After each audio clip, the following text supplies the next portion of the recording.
involved in reality TV for 10 years. Story time! We're making a turkey pot pie, by the way. The question I get asked the most is, how did that happen? How'd you get involved in reality TV? When I worked for NARAL in Washington, D.C., it doesn't pay very much. I started a small business as well. It was called Glamour Girls Dress Up Parties, and I serviced Northern Virginia, D.C., and Maryland. I like having a fashion show for a birthday party. The kids would get dressed up in any of the outfits that we had. We'd do our hair and our nails and our cheeks and all that. We'd make a craft, and then we'd put on a fashion show for the parents at the end. If I do say so myself, it was super duper cute.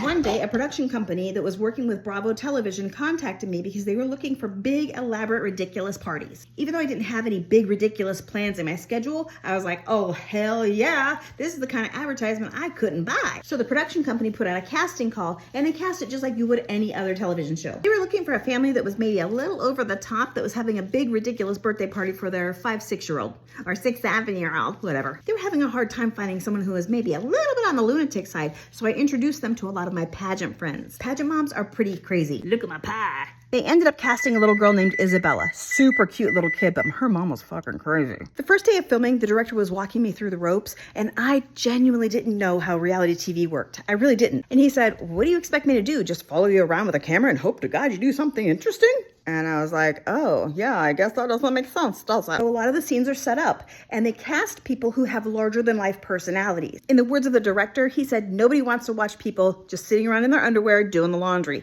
They want to watch something interesting with people who are larger than life. The show was called Party Party, and it taught me a lot about the gift of editing. You can pretty much make anybody say anything. It's called a Frankenbite. The most well-known TV show where I was a reoccurring character was on TLC, and it was called Toddlers and Tiaras. And don't go giving me shit, because I love pageants and I don't care what anybody says. I can be a feminist and love sparkly stuff too.